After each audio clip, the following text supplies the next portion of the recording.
जी नमस्कार। आज मैं बहुत दिनों के बाद पुनः जो है ना यूट्यूब पर आया है। आज मैं आप लोगों को सिलेबस जो है आधुनिक भारत को लेकर आया हूँ। भारत में यूरोपियन के आगमन का आप लोग को दीपावली के भी शुभ अवसर पर सबको हार्दिक बधाई है। तो चलिए आज हम बहुत इम्पोर्टेंट क्वेश्चन आपके पास लेकर आया हूँ। ये वीडियो आपके लिए बहुत ही प्लस पॉइंट होगी। जो आने वाला दरोगा का एग्जाम है, बीपीएससी एग्जाम है या रेलवे कोई भी एग्जाम में आप लोग जो बैठने वाले हैं उन लोगों के लिए भी आई है। भारत में यूरोपियन की आगमन एक संयोग था ही, सभी लोग जानते हैं, क्योंकि भारत से यूरोपियन का संबंध बहुत पहले से ही व्यापार के रूप में जुड़ा हुआ था। कहते हैं इसके बाद भारत में यूरोपियन का आगमन जो होने का काम कुछ इतिहासकारों का भी एक महत्वपूर्ण योगदान है। उन्हीं में से एक इतिहासकार थे मार्को पोलो, जिनका आप नाम सुने ही होंगे। मार्को पोलो ये चीन के यात्रा में आए थे और विदेशी लेखक थे। उन्होंने भारत के विषय में भी लेखक के रूप में लिखे थे और ये भारत की भूमि पर 1292 ईस्वी में कोरोमंडल तट पर पहुंचे थे और पांडव वंश में आए थे। इन्होंने भारत के विषय में बहुत ही बढ़ा चढ़ा कर लिखा भी अपने पुस्तक में, और ये बताया कि भारत एक उन्नत देश है, व्यापार के रूप में भी बहुत संपन्न देश थे, क्योंकि ये व्यापारी ही थे। मार्को पोलो एक तरह से व्यापारी थे, इताली व्यापारी थे, ठीक है ना। और ये कहते हैं रोम के निवासी थे, इटली रोम के निवासी थे। और आपको मालूम होगा पुनर्जागरण काल की शुरुआत भी इटली में होती है, इटली के फ्लोरेंस नगर में, और वहाँ से पूरे यूरोप जो है ना एक नई दुनिया में प्रवेश करते हैं, और जिससे कारण की आधुनिक या औद्योगिक क्षेत्रों में काफ़ी विकास होती है। यूरोप में जो विकास हुआ औद्योगिक क्षेत्रों के, उन्हीं में से माल का उत्पादन, उसके बृहद बाजार चाहिए उसको बेचने के लिए। तो भारत एक ऐसा देश है जो बृहद बाजार था, लेकिन भारत इसकी परिचय पहले से भी यूरोप के थे, लेकिन उसको भारत में आने के लिए एक बहुत बड़ी समस्या थी कि बीच में जो रास्ते पड़ते थे वो कुछ देशों का, मैं थोड़ी सी हम मानचित्र में आप इसको आप देख रहे हैं ना, ये भारत है और ये यूरोप हुआ। भारत से व्यापार चल रहा था। जब आधुनिक काल में मुस्लिमों ने आक्रमण किया था तो कई क्षेत्रों में भारत पर अधिकार जमा लिया था। उन्हीं में से ईरान, अरब, ओमान, अफगान, इराक, तुर्की तक जो है व्यापार यहाँ लोग करते थे, और भारत से मसाले ले जाते थे। भारत को जो है ना हफीम, कपड़े, वहाँ के जो है ना जो कहते हैं एक तरह से तंबाकू के क्षेत्र, या चीज़ों को वो व्यापार यहाँ करते थे। तो ये व्यापारी संबंध जमा हुआ था, और पूरे दक्षिण के इलाका जो समुद्री इलाका था, पूरा अधिकार जो व्यापार का था इन लोगों के पास था। ये लोग व्यापार करने के लिए जब भी आगे बढ़ते थे तो इन लोग से बड़ा ही मोटी रकम ली जाती थी, कर्ज ली जाती थी। कभी कभी तो इनके नाएं भी लूट ली जाती थी। कभी कभी जो नाएं जो भर कर आते थे, जहाज जो भर कर सामान लाते थे या यहाँ इधर से अगर ले जाते थे, इनको लूट लिया जाता था, जिस कारण इधर की ओर व्यापार करने के लिए ये सोच भी नहीं सकते थे। और एक चीज़ मालूम होगा कि भारत में आने के लिए इन लोगों का दो रास्ता होता था। एक फारस की खाड़ी था, ये देख सकते हैं, ये फारस की खाड़ी है, और एक लाल सागर। दो ओर से भारत में व्यापार करते थे। आप लोग भी एक मानचित्र, वर्ल्ड विश्व मानचित्र को आप घर में रखिए और इसको अध्ययन करें, आप अनुभव हो सकता है। और इधर से आप देख रहे हैं कि भारत के दो रास्ते आने के था, एक था फारस की खाड़ी और दूसरा लाल सागर। आपको मालूम होगा कि भारत पर सिकंदर भी आक्रमण किया था तो फारस की खाड़ी को होते हुए, और खैबर दादा को पार करके भारत पर वो आक्रमण किया था। तो ये लोग का अधिकार यहाँ बना हुआ था। अब ये लोग भी यहाँ अधिकार बनाना चाहते थे। जब मार्को पोलो ने ये बताया कि भारत एक ऐसा देश है जहाँ व्यापार के लिए सबसे उत्तम देश माना जाता है, क्योंकि ये खुद व्यापारी थे, मार्को पोलो इताली व्यापारी थे, मैंने बताया। तो इन लोगों में आने का होड़ लग गया। अब इन लोगों को आना है तो इधर देखिए, इधर से आने के लिए यहाँ आना हुआ। कुछ लोग कहते हैं कि भारत की खोज किया किसने किया? पुर्तगाल के निवासी वास्को डी गामा। अरे भारत तो एक वस्तु नहीं थी जो हेरा गया था, उसको खोजा गया। वो अपनी सुविधा के अनुसार यूरोप ने समुद्री मार्ग की खोज किया। भारत आने के लिए यूरोपियन समुद्री मार्ग की खोज किया, जिसमें पुर्तगाल का अहम भूमिका था। पुर्तगाल देख रहे हैं ना, यहाँ पर है पुर्तगाल, जो है छोटी सी देश है, बहुत छोटा सा। ये यहाँ आने का होड़ लगाया था, ठीक है ना। तो कहते हैं पुर्तगाल का एक राजा था, जो है राजकुमार हेनरी नाम था। तो वो पहला व्यक्ति था जो पुर्तगाल से भारत आने के लिए अपनी जो है ना नाविक जो है सुशोभित किया और चल दिया। काफी हिम्मत बात था, वो हिम्मत बहुत किया, लेकिन यहाँ आते आते यहाँ तक ही अटक गया, ठीक है ना। और यहाँ से यहाँ जो है आने के बाद उसकी हिम्मतें हार गई और पुनः फिर ये लौट गया। और ये घटना जो होती है 1461 की बात है। ये लौटने की घटना और आने तक ये कहते हैं 1461 से 1467 तक आती है। यहाँ मिलिंद एक बंदरगाह है, मिलिंद बंदरगाह अफ्रीका में पड़ता है, वहां से वो लिस्बन बंदरगाह देखिए लिस्बन बंदरगाह जो पुर्तगाल में पड़ता है, वो लिस्बन बंदरगाह से चला था और मिलिंद बंदरगाह होते हुए आया, फिर वहीं से लौट गया। ये पहला व्यक्ति था। लेकिन इसके बाद दूसरा जो व्यक्ति था ये यहाँ से पुर्तगाल से पूर्व चलना प्रारंभ किया और यहाँ आया, वो था बार्थोलोमियो। कौन था? बार्थोलोमियो था। वो 1487 ईस्वी को चला। कब चला? 1487 ईस्वी को। यह भी यहाँ से चला और ये यहाँ आने के बाद वह भी लौट गया। देखिएगा हम यहाँ लिखे हैं, इसको हम हटाते हैं। जो पहला था राजकुमार हेनरी, जो नाविक था, जो 1461 ईस्वी में चला और कहते हैं 1467 तक ये अभियान रहा। 2 बार 3 बार प्रयास किया लेकिन असफल ही हुआ। दूसरा बार्थोलोमियो था। कौन था? बार्थोलोमियो डियाज, पूरा नाम रखा है बार्थोलोमियो डियाज। 1487 ईस्वी में चलना प्रारंभ किया और ये भी अफ्रीका तक पहुंचा और 1488 ईस्वी में इन्होंने भी यहाँ से लौट गया। लेकिन ये एक काम किया था, अपना अस्तित्व बना लिया था, अपना एक वहाँ कोठी बना लिया था जिसका नाम था केप ऑफ गुड होप पर ये अपना कोठी बना लिया था। कौन? ये पुर्तगाल। पहला पुर्तगाल हेनरी राजकुमार, दूसरा पुर्तगाल जो भारत की खोज में बार्थोलोमियो। लेकिन ये दोनों असफल हुआ।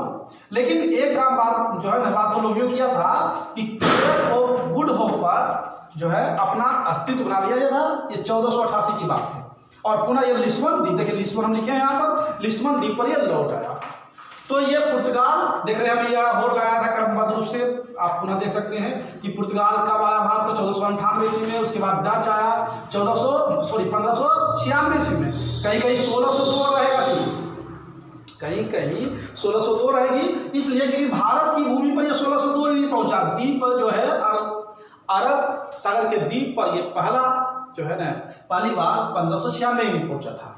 दूसरी बार ब्रिटेन कह सकते हैं, 1600 ईस्वी में भारत की भूमि पर आया। डेनिश उसके बाद आया 1616 में, फ्रांस आया 1664 में और स्पेनिश भी आया था 1731 में। डच जिसको हम लोग डेनमार्क कहते हैं, ठीक है ना, डच को हम लोग डेनमार्क के नाम से भी जानते हैं। डेनिश को नीदरलैंड के रूप में भी हम लोग देखते हैं। तो हम कह सकते हैं कि इसके बाद बार्थोलोमियो के बाद भारत जो आने काम किया था वो था पुर्तगाल के निवासी वास्को डी गामा। बाहर पटाखा फूट रहा होगा कि आज दिवाली है, दिवाली का जो है शुभ अवसर पर पटाखा फूट रहा। हम इधर पढ़ा भी रहे हैं आप लोग को, बहुत दिन हो गई, इसके लिए मुझे सॉरी है, लेकिन हम फिर कोशिश करें कि रेगुलर मैं आप लोग के बीच आऊँ और आप लोग को फिर पुनः वीडियो इस तरह से दूँ। तो बात कहते हैं कि पुर्तगाल से पहला व्यक्ति भारत की खोज में, भारत के समुद्री मार्ग की खोज में निकला, वो सफल रहा, वो था वास्को डी गामा। लेकिन पुर्तगाल से पहले स्पेन भी निकला था 1492 ईस्वी को। स्पेन के निवासी था कोलंबस, जिन्होंने इनके नाई जो है हवा के कारण जो है दिशा बदल जाती है और ये चल जाते हैं अमेरिका, और ये अमेरिका के पहुंच जाते हैं 1492 ईस्वी में। कहते हैं जब यहाँ पहुंचते हैं तो ये वहाँ जब पहुँचते तो देखते हैं कि जो बताया गया था कि भारत के लोग काले होते हैं, यहाँ की प्रकृति कैसी होती है, कुछ मसाले होती है, नारियल खेती होती है। इन चीज़ों को उन्होंने जब अमेरिका में गया तो देखा तो उन्होंने कहा दिया कि हम भारत की खोज कर रहे हैं। निविक हो गया लगा कि हम भारत की खोज कर लिए, और जिसका वहाँ के स्थानीय निवासी को रेड इंडियन भी कहा गया। और जो जिस भाग को ये खोजे थे कोलंबस अमेरिका के, वो वर्तमान में वो कट गया है और वेस्ट इंडीज बन गया। वेस्ट इंडीज जो छोटा सा एक देश है, वहाँ के लोग भी काले होते हैं। तो याद होगा, तो ये जो है ये भी असफल रहे, ये दोनों इधर असफल रहे। अब हम बात कर रहे हैं पुर्तगाल के निवासी Vasco D gamma. Vasco D gamma एक नाविक था और जानदार व्यक्ति था, समुद्र का एक तरह से कहते हैं मछुआरा था। समुद्र के नाविक के रूप में, समुद्र के पूरी से वाकिफ थी समुद्र से, जिस कारण से वहाँ के पुर्तगाल के शासक ने इसे तैयार किया और कहा कि तुम भारत जाओ, भारत की जो है समुद्री मार्ग की खोज करो, जिसके लिए तुम्हें मैं अच्छी खासी रकम भी दूंगा और तुम्हें उन्नति दूंगा। ये काफ़ी हिम्मतवान होते हैं कुछ लोग, आप देखे होंगे व्यक्ति, सैनिक में भी होते हैं, हमारे सैनिक में भी होते हैं, कोबरा सैनिक जो है ना, वैसे लोगों को भी चुने जाते हैं जो कि काफ़ी हिम्मतवान हो और सारे जो है ना ट्रेनिंग से गुजरते हैं। तो उन्हीं में से एक था, कहते वास्को डी गामा जुलाई, याद रखिएगा, जुलाई 1497 ईस्वी को, जुलाई 1497 ईस्वी को लिस्बन द्वीप पर इसे 4 नाविक और 170 सैनिक मिला पुर्तगाल की ओर से। जुलाई 1497 ईस्वी को, 1497 ईस्वी को कहते हैं वास्को डी गामा वहां से चलना प्रारंभ किया, 170 व्यक्ति को साथ, सैनिक के साथ 4 जहाज। जिनको समझ में नहीं आएगा आप कमेंट करके पूछिएगा, ठीक है ना, आप फ्रीडम है।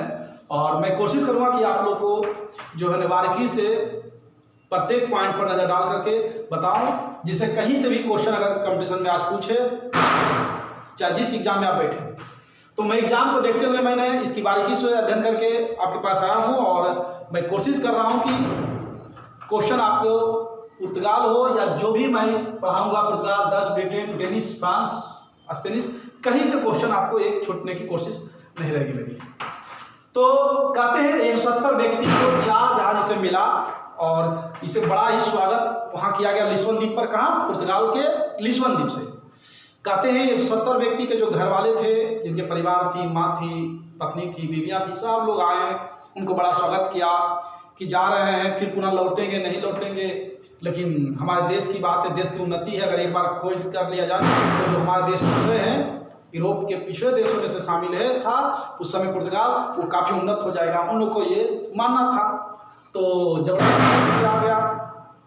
बाद में कहा गया कि जब ये चले वहाँ से तो रास्ते में एक सुनामी आई, बहुत ज़बरदस्त सुनामी, जिसमें एक इनके नाई वास्को डी गामा का डूब गए और कुछ सैनिक भी मारे गए। वो किसी दरमियान तक वो अफ्रीका तक पहुंचे। अफ्रीका तक पहुंचने में उनको काफ़ी समय लग गया था। वहाँ कहते हैं 2.5 महीने लगभग में अफ्रीका तक पहुंचने में लोगों को समय लग गया। तो 2.5 महीना उनको समुद्र में बीत गया और तब अफ्रीका में वो पहुंचे। अफ्रीका का द्वीप वही द्वीप पर पहुंचे, केप ऑफ गुड होप पर, जहाँ बार्थोलोम्यू ने खोज किया था। उसके बाद वास्को डी गामा का भी हिम्मत हार रहा था। उसको लग रहा था वास्को डी गामा का कि अब यहाँ से लौट जाना ही अच्छा होगा, ठीक है ना। वो वहाँ रहे 2, 2.5, 3 महीने तक गुजार किए। कहाँ? अफ्रीका के केप ऑफ गुड होप सैनिक। कहते हैं फिर उन्हें एक व्यक्ति का संपर्क हुआ जिसका नाम था, एक चमत्कार उनके लिए, जो अब्दुल मनीद। ये अब्दुल मनीद जो था भारत आने वाला था और भारत के गुजरात में रहने वाला था और ये व्यापारी था। ये अफ्रीका में जाता था व्यापार करने के लिए, यहाँ से मसाला लेकर जाते थे अपनी नाई से और अफ्रीका से वो बेच करके फिर हुआ। और ये समुद्र का एक तरह से कह सकते हैं कीड़ा, क्योंकि आना जाना रहता है तो लोकल व्यक्ति थे, इसको मालूम था। जब इसकी भेंट वास्को डी गामा से होती है तो कहते हैं वास्को डी गामा खुशी का ठिकाना नहीं रहा। किससे भेंट होती है? अब्दुल मनीद से भेंट होती है मिलिंद बंदरगाह पर। आप देखिए एग्जाम में, पीसी एग्जाम में या यूपीएससी में या कभी बीपीएससी में अगर आप लोग बैठिएगा तो हो सकता है आप लोग पूछ सकता है, तो कहाँ भेंट हुई? मिलिंद बंदरगाह पर भेंट हुई। जब ये अपनी नाव को सजा रहे थे, शोभित कर रहे थे और भारत लौटने के उद्देश्य में थे, उस समय इनकी भेंट वास्को डी गामा से हुई। जब उसकी सारी भेंट जो है मुलाकात का जो है की प्रक्रिया जो है होता है वो सारे हो गए, तब इन्होंने बताया कि मैं भारत का हूँ, भारत व्यापार करने के लिए आता जाता रहता हूँ। मैंने कहा यार हमें भी ले चलो, हम तो बहुत दिन से जो है ना इसकी खोज में थे, परेशान थे, कब मुझे रास्ता मिले समुद्र का, क्योंकि उसे भी अभी भी लग रहा था कि भारत मिलेगा नहीं मिलेगा, यहाँ से लौटने के उद्देश्य में था। पूरी जो हिम्मतें हार गई थी, सैनिक भी मारे गए थे, जहाज भी डूब गया था। तो अब्दुल मनीद को मिलने के बाद कलेजा जो है ना 56 इंच का हो गया, पूरे 56 इंच का। कहते हैं वास्को डी गामा फिर अपनी सैनिकों को तैयार करते हैं और पूरे नए जोश के साथ 4028 किलोमीटर की पुनः यात्रा करते हैं। किसके साथ? अब्दुल मनीद के साथ।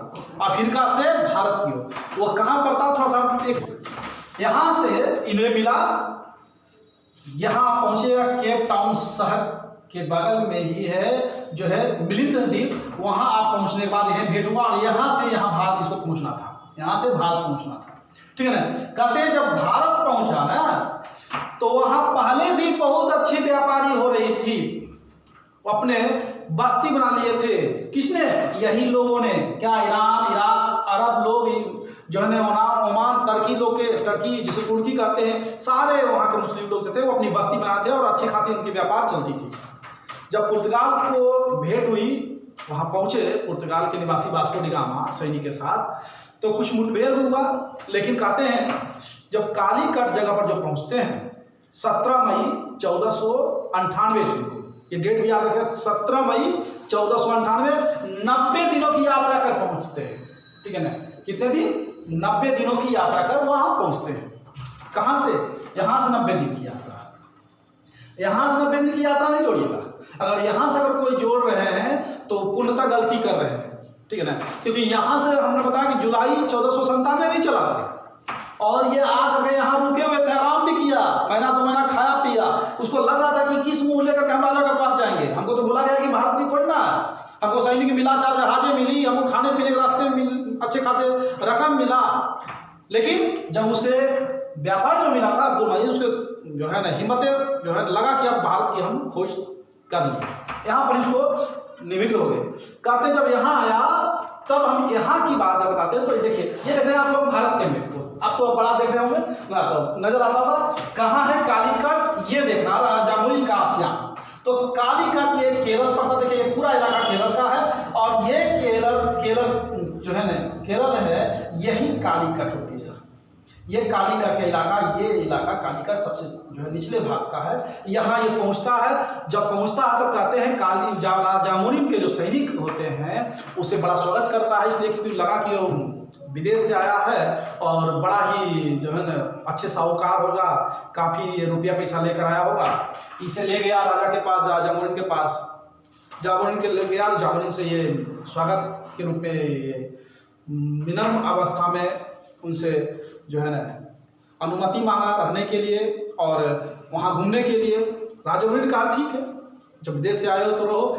और जो उसके सैनिक जब इसके नाई में देखते तो कुछ था ही नहीं, नाई में थोड़ा बहुत जो है सिक्के थे और कुछ पीतल के बर्तन थे, कुछ अनाज थे, कुछ अनाज तो ये रास्ते भी खा लिए थे, कुछ नाई भी जो था वो भी डूब गया था एक नाई के। तो उन लोग को, सैनिक को लगा कि ये जो है ना व्यक्ति जो है कुछ अमीर नहीं, जो सोचा था उतना नहीं निकला।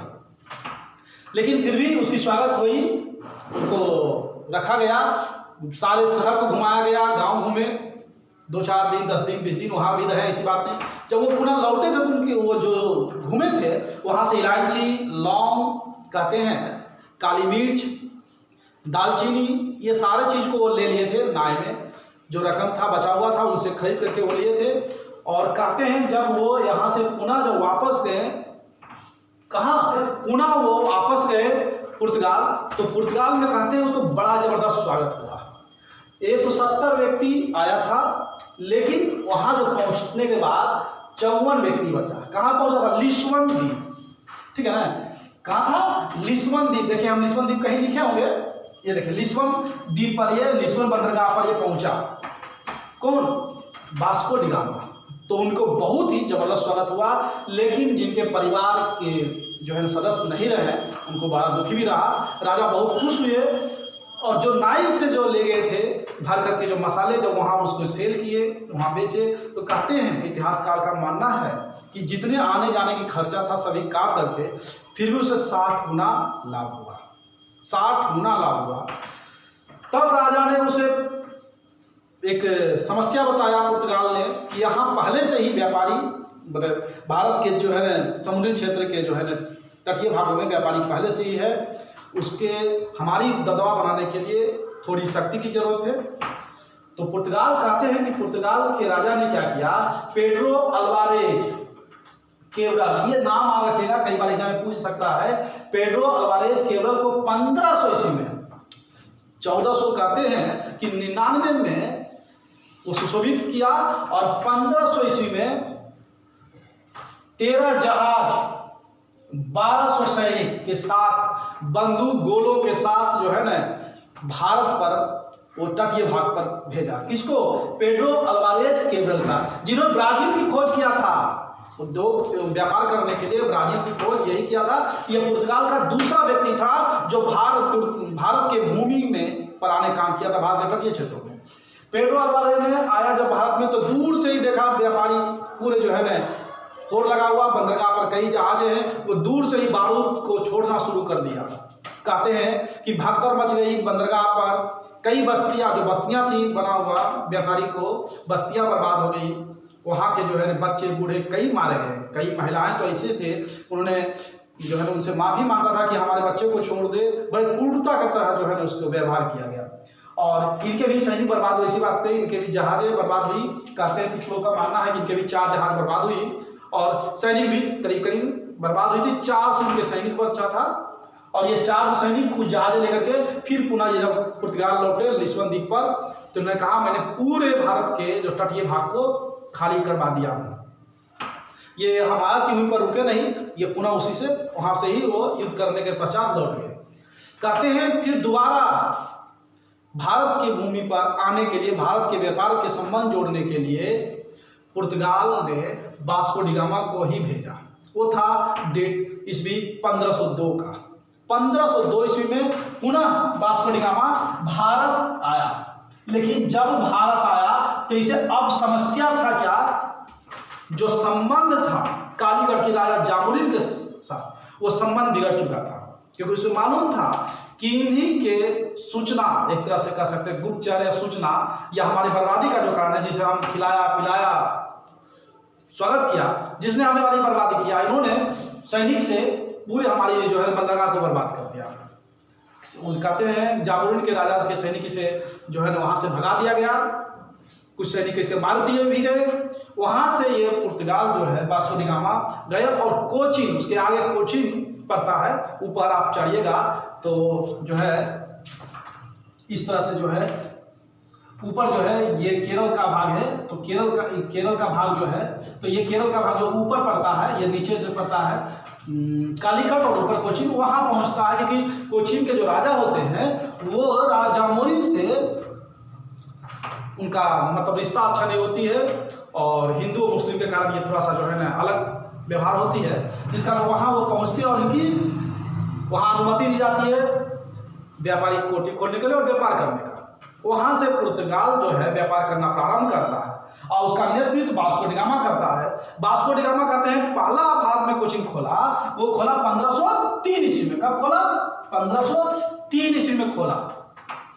ये वास्को डी गामा का सबसे सफल अभियान मानता है और भारत के लिए मतलब पुर्तगाल का, यूरोपियन का एक रूप से समुद्री मार्ग से आना मतलब रास्ता का जो है ना शुभारंभ हो जाती है। और वहां से ही भारतीयों का शोषण कहते हैं शुरुआत हो जाती है हमारी तटीय भागों से, केरल के ही भागों से, पुर्तगाल के ही भागों से। तो 1503 ईस्वी में ये अपने स्थापित किया कोचीन में। और इन्होंने 1505 ईस्वी में गवर्नर को फ्रांसीसी जो है ना फ्रांसीसी अल्मीडा को पहला गवर्नर था जिसे पुर्तगालियों ने बना करके भेजा 1505 ईस्वी में, और उसे भारत में जो व्यापार का एक अधिकार दे दिया गया और तटीय क्षेत्र का विस्तार करने का उसे एक मतलब कह सकते हैं विशेष छूट देने का काम किया जो है पुर्तगाल ने। हम गवर्नर जो यहाँ आए उनका क्या क्या काम किया, किन राजाओं से अपना जो है ना विरोध किया और अपनी गोवा पर अधिकार किया, पुर्तगाल से क्या लाए, इसकी मैं चर्चा अगले वीडियो में करेंगे। थोड़ा सा वीडियो बड़ा हो जाएगा, अगर एक वीडियो में रखते हैं तो आप लोग परेशानी होगी। अगले वीडियो में चर्चा करेंगे इसके बाद। तो जय हिंद।